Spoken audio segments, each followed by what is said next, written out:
En Miami, Ferrari ha comprobado una gran limitación del SF25. Ya no es solo una cuestión de curvas lentas o de compromisos con la configuración, aquí estamos hablando de un error estructural, de un coche obligado a renunciar a su propio potencial para no autodestruirse. Hamilton, Leclerc y Vasseur cuentan tres perspectivas diferentes, pero todas apuntan en la misma dirección. El monoplaza no funciona como debería, y la razón, aunque técnica, es sorprendentemente simple. Hoy los llevaré al corazón del problema, les explicaré qué está sucediendo realmente debajo de la carrocería de Ferrari y por qué el fin de semana en Miami podría haber marcado un punto de inflexión, no solo para 2025, sino para todo el futuro del equipo. Si te gustan los videos, dale like para apoyarme y ahora comencemos de inmediato. Durante el fin de semana en Miami se manifestaron debilidades más profundas que la ya conocida dificultad en las curvas lentas. El coche Está diseñado para funcionar en una ventana operativa muy estrecha, como enfatizó Hamilton, y esto hace difícil encontrar un equilibrio entre secciones rápidas y lentas. La configuración resulta complicada y la falta de tiempo para los ajustes durante los fines de semana de sprint amplifica aún más el problema.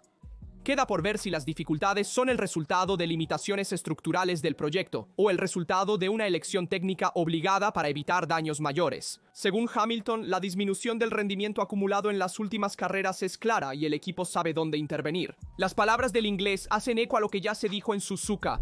Ferrari se ve obligada a girar más alto de lo previsto para evitar un consumo excesivo de la tabla, pero pierde eficiencia aerodinámica. Una indiscreción reportada por Autoracer sugiere que el equipo está trabajando en una modificación de la suspensión trasera para abordar el problema. Actualmente, la SF25 se encuentra en una situación de compromiso, con una configuración que la aleja de los parámetros ideales. Leclerc describe un coche lento y difícil de manejar, pero Vasseur también tiene razón cuando habla de potencial aún por desbloquear, sacrificado para preservar la integridad del fondo. El problema se basa en una cuestión técnica relacionada con el control de la altura del suelo que involucra tanto aspectos mecánicos como aerodinámicos. Cuando se pregunta si el simulador pudo haber desviado el proyecto, hay que recordar que su precisión depende de los datos iniciales recogidos en entornos separados. El comportamiento de las suspensiones, por ejemplo, se estudia en bancos dinámicos que simulan las tensiones reales. Sin embargo, la eficiencia de una suspensión no debe evaluarse de manera absoluta, sino en función de las cargas aerodinámicas con las que debe interactuar.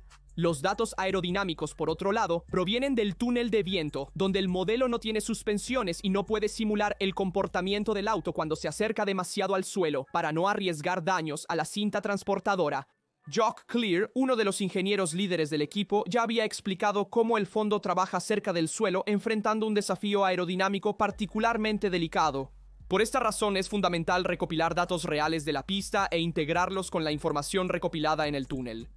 En los últimos meses, Ferrari ha concentrado sus esfuerzos en el estudio del comportamiento del fondo cerca del asfalto. Una versión experimental introducida en Las Vegas en 2024 servía precisamente para este propósito, y para facilitar el análisis también se actualizó la alfombra del túnel de viento. La operación fue confirmada por el mismo Vasseur, quien destacó los avances realizados en la recopilación e interpretación de los datos. El defecto físico fundamental se refiere a un diseño llevado al extremo para maximizar la carga en un coche a ras de suelo.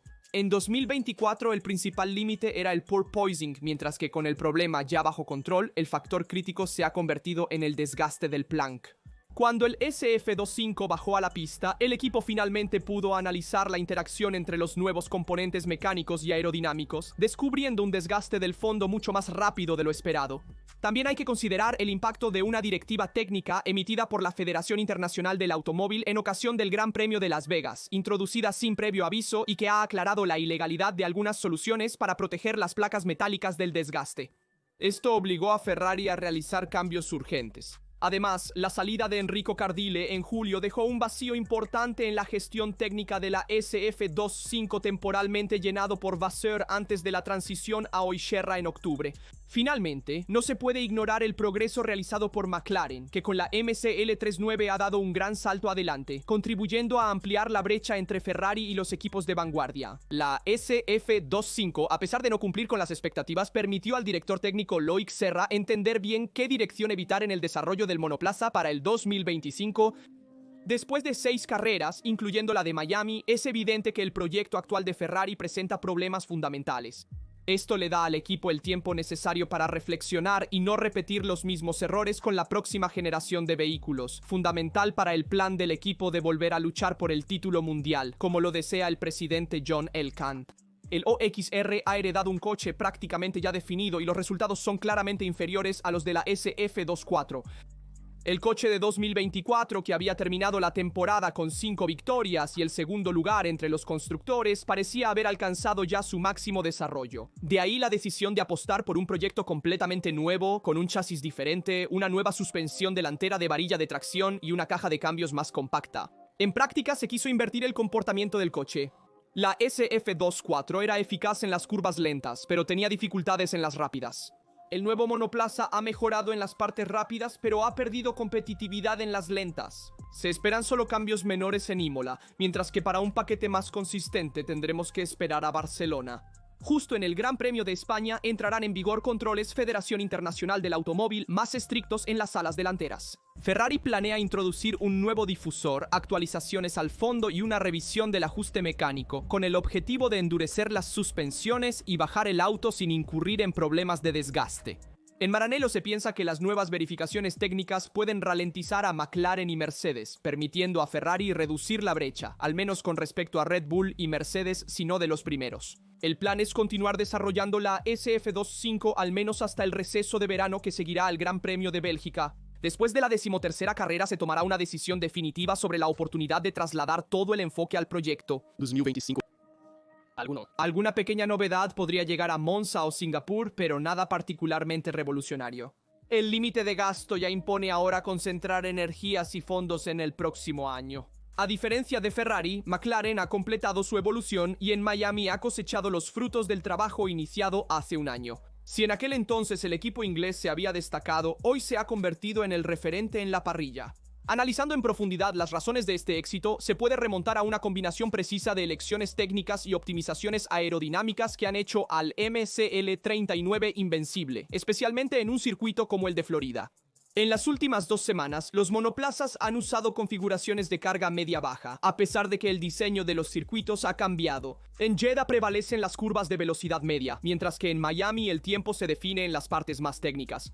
Ambos circuitos comparten largas rectas, pero lo que ha marcado la diferencia ha sido la gestión de las secciones lentas. La comparación entre los dos equipos resalta un punto crítico. La McLaren ha sido eficaz en los cambios de dirección estrechos, mientras que la Ferrari ha tenido dificultades. El tramo de pista entre la curva 11 y 16 hasta la 17 ha sido el escenario donde McLaren ha ganado más. En la vuelta rápida, el equipo de Woking no fue dominante en el primer sector, pero construyó su ventaja en la parte media y final de la vuelta, gracias a una excelente tracción y a una gestión impecable del deslizamiento trasero. En Jeddah, donde las configuraciones eran más rígidas para resaltar la carga aerodinámica, esta ventaja se había reducido, pero las condiciones climáticas similares entre Arabia y Miami han confirmado la bondad del paquete técnico de McLaren, especialmente cuando el agarre mecánico se vuelve decisivo. Otro factor clave del éxito de McLaren ha sido la forma en que ha manejado la temperatura de los neumáticos.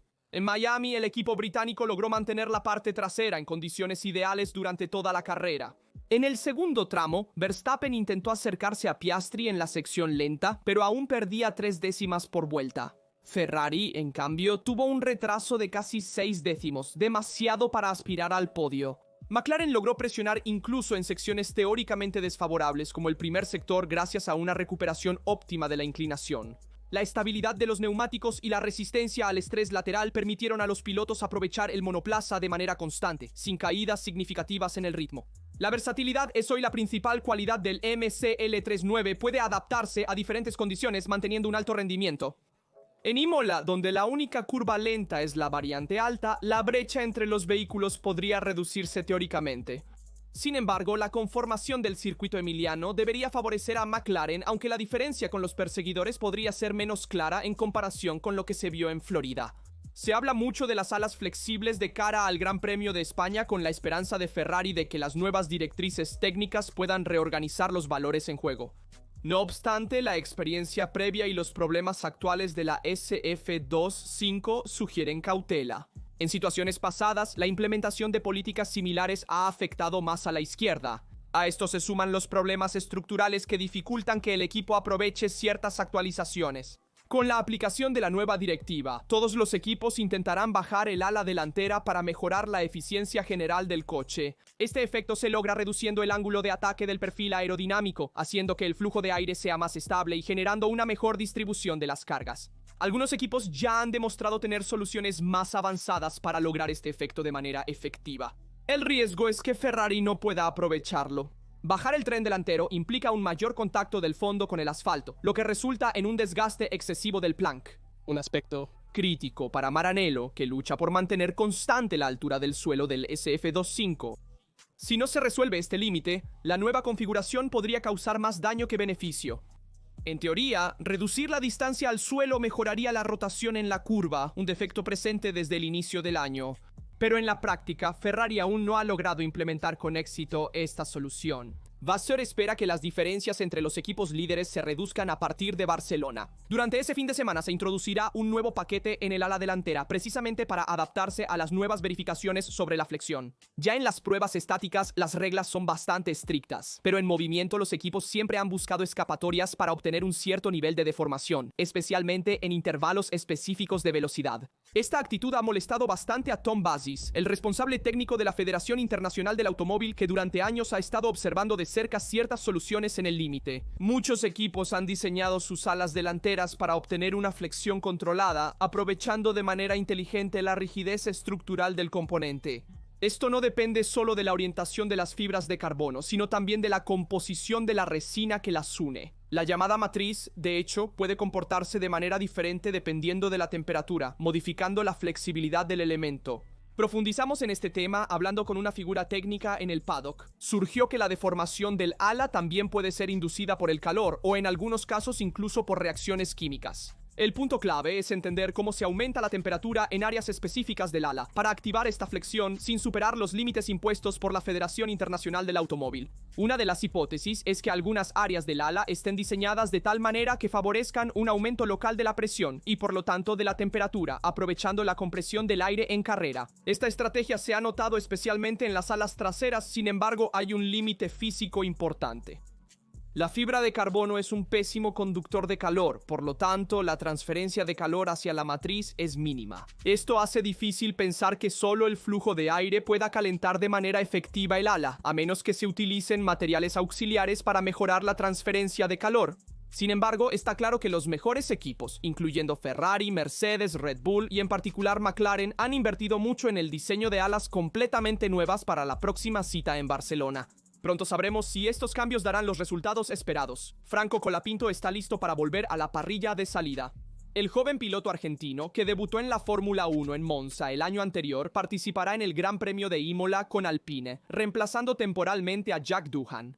Para Colapinto, este es un regreso no trivial. No solo será su segundo debut en la serie principal, sino que esta vez las expectativas serán mucho más altas que la primera vez. Cuando fue anunciado sorpresivamente por Williams hace apenas 8 meses, pocos conocían su nombre. La idea de que pudiera subirse a un F1 parecía arriesgada, especialmente porque la alternativa más lógica parecía ser Mick Schumacher, entonces tercer piloto de Mercedes. Pero James Bowles, el director del equipo inglés, había apostado por él, también gracias al apoyo de patrocinadores argentinos. Los resultados le dieron la razón: 8º en Bakú, 10º en Austin, suficiente para aumentar el interés en el chico, tanto que incluso Red Bull se había informado a través de Helmut Marko, seguido luego por Alpine. El incidente en Las Vegas con la salida de pista enfrió ligeramente los entusiasmos, pero eso no impidió que Alpine lo arrancara de Williams y lo incluyera en su programa para jóvenes. Inicialmente Doohan había sido anunciado como titular para el 2025, pero con la contratación de Colapinto, un cambio parecía inminente. Se pensaba que el cambio podría ocurrir ya en Miami, pero al final será Imola la que marque el inicio de su nueva aventura. Un circuito que le es querido, justo allí en la Fórmula 2 obtuvo su primera victoria. En comparación con su debut el año pasado, Colapinto parte con 9 fines de semana de experiencia, pero enfrentará mayor presión ya que en Monza era una cara nueva sobre la que nadie tenía expectativas. Ahora todos los ojos están puestos en él y el contrato que lo vincula con Alpine por ahora solo cubre 5 carreras, un detalle que indica cuán poco margen de error hay. La gestión actual de Alpine, ahora en manos de Flavio Briatore, no oculta el hecho de que los resultados deben llegar de inmediato, una filosofía similar a la de Helmut Marko. Quien sea promovido debe demostrar su valor de inmediato, sin demasiados pretextos. Pero para Colapinto, acostumbrado desde sus inicios a correr con presupuestos limitados y estar siempre listo, no es una novedad. La oportunidad que tiene es posiblemente la más crucial de su carrera. El potencial trampolín hacia un papel estable en la Fórmula 1. Carlos Sainz está considerando seriamente la idea de postularse para la presidencia de la Federación Internacional del Automóvil. En una entrevista exclusiva, el ex campeón del mundo de rally explicó que está en medio de una reflexión profunda para entender cuánto apoyo podría recibir de la comunidad del automovilismo. Las elecciones se llevarán a cabo el 12 de diciembre en Tashkent, Uzbekistán, y el actual presidente Mohamed Ben Sulayem parece estar dispuesto a postularse para un segundo mandato. Sainz, quien acababa de ganar el Dakar 2024 con Audi, reveló que este pensamiento lo ha acompañado durante mucho tiempo, pero solo ahora ha comenzado a considerarlo seriamente. Después de más de 40 años de carrera, siente que podría haber llegado el momento adecuado para devolver al deporte lo que ha recibido. Su ambición no surge de un deseo personal de poder, sino de un sincero apego al entorno que lo ha formado y acogido durante décadas. Cree que puede ofrecer ideas nuevas y un enfoque serio, concreto, basado en la experiencia directa adquirida en cada rincón del mundo del automovilismo. Si te gustó el video, dale like, suscríbete y activa la campana para no perderte los próximos. Escríbeme qué piensas en los comentarios y nos vemos en la próxima.